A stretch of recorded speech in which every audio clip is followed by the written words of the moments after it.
She can move in ways that the rest of the pieces can't move. The same way they did with religion. Religion was one of their tools. One of their tools. Same thing. It's fall right under that category. Thanks. Shout out to Dr. Neely Fuller for making it clear. And we're all being played like a piece on a chessboard or a checkerboard or something. We're just being played. So the fact that we intermarried with people from Africa on the Eastern Shoreboard for thousands of years, many of the people from the Eastern Shoreboard genetic memory gonna call them back to Africa. But all of us is not gonna be called back to Africa through genetic memory. Only the ones who have to be over there to activate a birthright. Now, some of us is gonna be deceived over there and become food for wolves, or I should say hyenas. Because the false narrative, if you don't rise above that bullshit, you will be led anywhere in the world, just like Jim Jones led all them people to Guyana and had them drinking the coffee or the Kool-Aid, right? Because they had no self-identity because they was absorbed in the doctrine of the dogma of the church. So the leader of the church lead them wherever he want to lead them, straight to their own destruction. It's the same thing. You can repatriate, because a lot of people from Haitian descent is starting to wake up and feel like they need to be in Haiti, but they don't know why, because they don't know they Haitian. Haiti calling her babies back home to rebuild Haiti. Jamaica calling her babies back home to rebuild Jamaica. St. Lucia and St. Croix is calling their babies back home to rebuild. Puerto Rico and Dominica is doing the same. But we don't understand what's taking place. And a lot of the people that's being drawn back to their homelands at this time don't know that that's where they're supposed to be at the close of the age. So some of them are being deceived over there, but some of them is going because they need to get their ass back to Africa to help them reclaim their shit. I don't got no problem with nobody from Africa. They can be unapologetically African as they want, and I'm going to be unapologetically organic to this land. That's all. It's not a conflict to me. It's only a conflict to the people that want me to feel like I'm from where they think they from. Whether they right or whether they wrong is not my concern. I am aware of where I'm from. So since I'm aware, I'm going to pretend that I don't hear none of their nonsense, and I'm going to pursue what is rightfully ours as a people by exercising my blood and my right to do so. And the more clans that can benefit, the better it is for the collective. So Africa is rebuilding Africa. If we ain't watching, we don't see them reclaiming their shit, kicking colonizing powers out, closing down the mines where they've been stealing their resources and not benefiting the people of the land. All that shit coming to an end globally. And the people that's being drawn to their land need to go home. I don't care where they from. I'm at home. But the other people that need to go home is being called home by their land. They need to go. I don't care whether it's China, Japan, Australia, New Zealand. I don't give a fuck if it's Ethiopia, if it's Scandinavia. When the land call your ass, you better move or you're going to be food for the sharks. That's all. It's not nothing personal. This has to be done. Everything has to be restored back to balance for the new age to take full effect. And the benefits of the new age is a golden era, an era where we have technology unseen in thousands of years. They make us think it's new, but it ain't none of this shit new. Ain't nothing new under the sun. We did all of this stuff we doing before. We going through all of the struggles we going through before, except before we didn't never successfully close the age, so we were stuck in the infinity loop. So we had to keep doing it over and over till we get it right. And they wouldn't let me play none of the reindeer games until now. So now I'm just going to lead y'all to the promised land. Okay, last question. I'm right. What are your thoughts about interracial dating? I don't care who you date. Mm-hmm. Date who you want to date. Because now with the one drop of blood doctrine being taken full effect, we all related whether we want to be or not. All the mulattoes that so-called left the plantation, where they go? They ain't go with us. Only a handful of them went with us. The rest of them went and married into somebody else. But they still got their drop of blood. Everybody got the right to ascend. Anybody that don't belong here won't be here because the earth gonna turn them off. So I don't care what you do.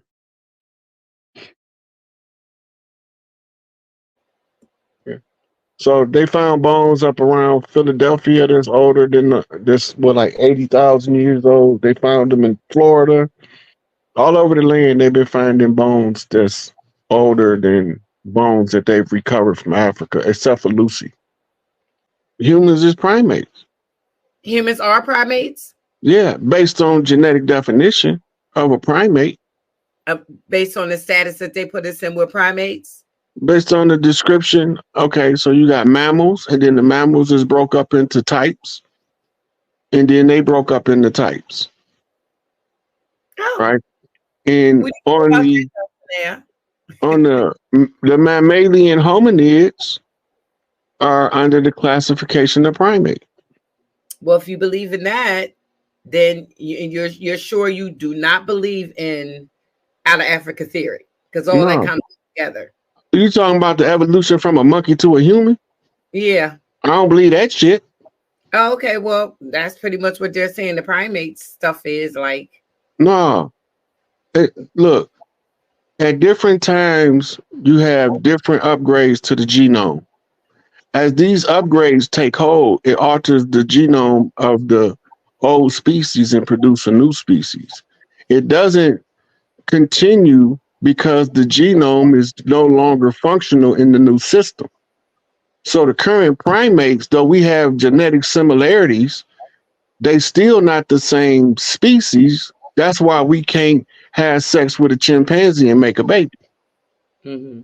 They have to do some laboratory shenanigans to make it happen. Why put us in the same category? Why can't humans have their own category? They do. When you say human, you just gave us our own category. Right, but when it's labeled out, it's like the monkeys, the gorillas, the chimpanzees. All primate really is a hominid that uses his hands and his feet and has hair. That's it. There ain't nothing else to make it more distinctive or separate from what we is. It's just a classification for the understanding of the differences in the species across the spectrum, right? It's just like light. Yellow light is yellow light and red light is red light. But when you put all of the spectrum of lights together, you get a whole different kind of light. It don't mean that one light don't exist. It just means that when you get the whole spectrum, they're not the same as the individual pieces of the light spectrum. So look, humans didn't always stay permanently in human form during the duration of their life until they collapsed the fourth dimension into the third and locked us into the avatar. And when go ride. We used to incarnate. We used to use the energy in the atoms from the surrounding area to create the avatar at will and at random. The same way women used to produce parthenogenically, but over time that changed with the advent of men. If you look at the Y chromosome under electron microscope, it's just a mutated X that lost about 40% of its material. So it produces the masculine gender. This just to institute the law of opposites in the realm so we can figure out how to get out of the infinity loop. So we can go into the next age, the age of Aquarius. I'm sorry, Rod, go ahead. So whatever our avatars is now, we used to take on different forms when we incarnate. That's why they used to call us shapeshifters. It wasn't that we were shape-shifted. it was the function that you was coming here to perform. You took on an avatar that gave you the tools to best deal with the situation according to the environment around it. So you didn't always incarnate in what looked like a human. Sometimes you came back 90 feet tall. Sometimes you came back smaller than an ant. But it depended on what you was doing as one of the guys that determined how you would manifest yourself in the 3D realm. It was just some scientists that understood how the spirit worked that figured out if they opened a portal between dimensions, they could trap us in an infinity loop and enslave us. Because they didn't think we would ever figure it out. Well, let me ask you this. Do you believe in reincarnation of some sort? I don't believe in it, I know, because I remember multiple past lives. Okay. Sound like Subiacus. And right? But all it is this how reincarnation works. Okay. The genetic sequence in your genome will align to allow the frequency to match the frequency of you at a prior time. Because it's like tuning a radio. When the genome aligns to the combination that allows your frequency in, that's when you come back into the physical realm. It's not that you're a different person, it's that your energy field is activated in a different point in time for you to add your spirit energy to the physical realm. Nationality is a admiralty jurisdiction designation. A ship has a nationality. I'm superior to a ship as a sovereign. If a ship has a nationality and you on par with the ship, it's only one way possible. You have to assume a straw man position so that you can do business as a vessel on the high seas, your nationality.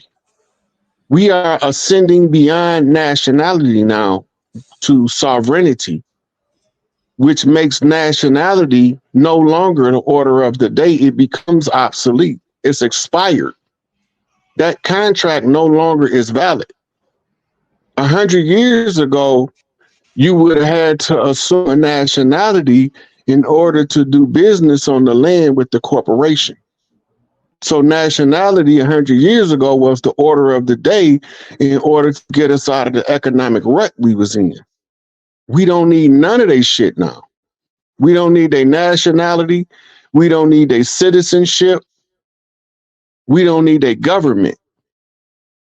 So now we have to grow beyond the national box in order to liberate ourselves into our sovereign capacity.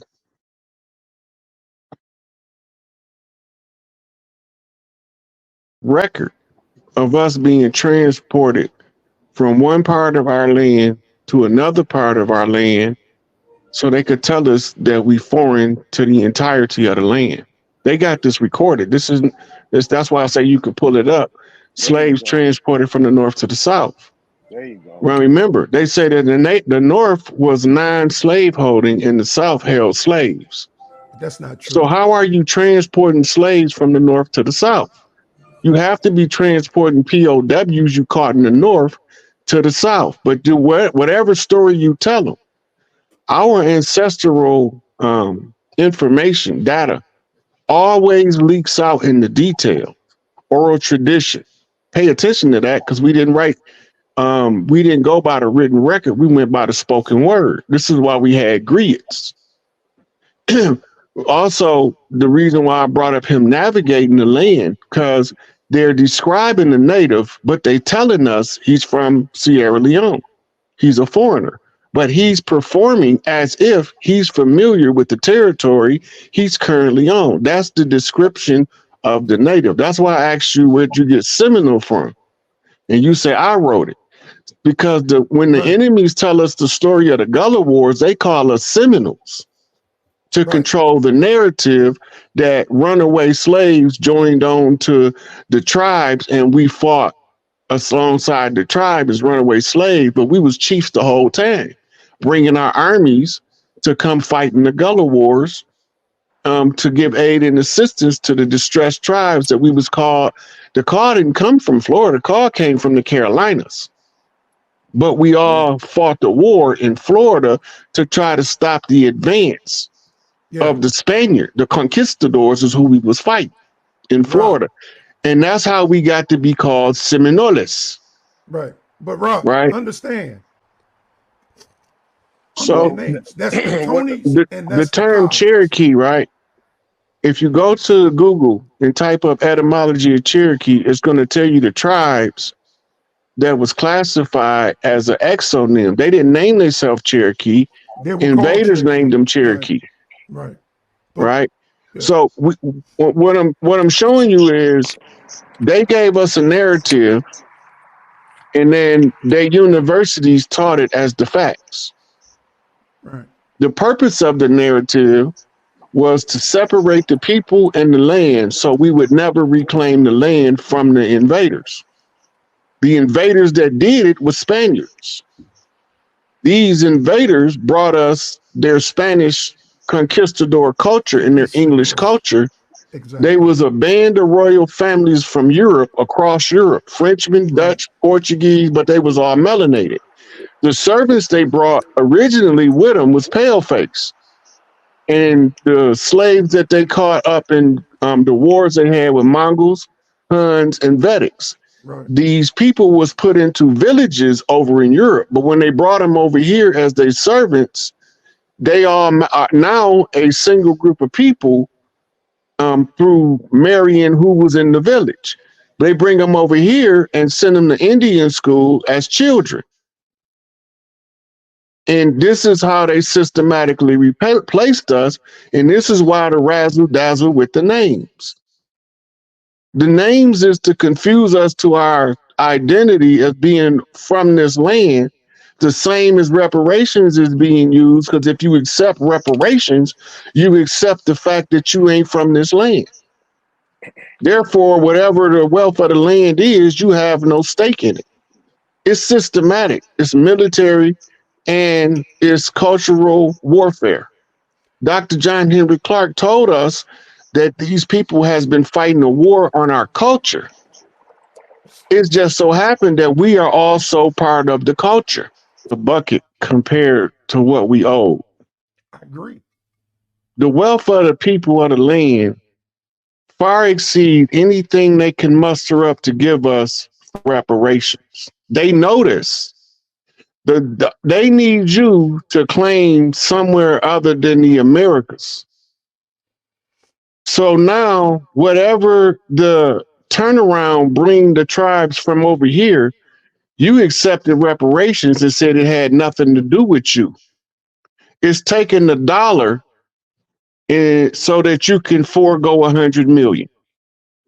It's a deceptive fraud in our face, so that there's no way they can give us reparations because they owe us everything already. There's nothing they can give us to reparate that. No, they can't repair that. Only thing they can do is give us what's rightfully ours, and they gonna be broke. Look, you don't have to put no if you go and investigate, they had no right to trade in our resources. They could only stockpile and borrow money against them. They've been floating. Listen, they've been floating their legal fiction economy off money borrowed against our asset. Exactly. The national debt is owed to the tribes. That's right. Right. That's what I'm saying. That's right. Right. So that is just to facilitate government. But we was wealthy before they came.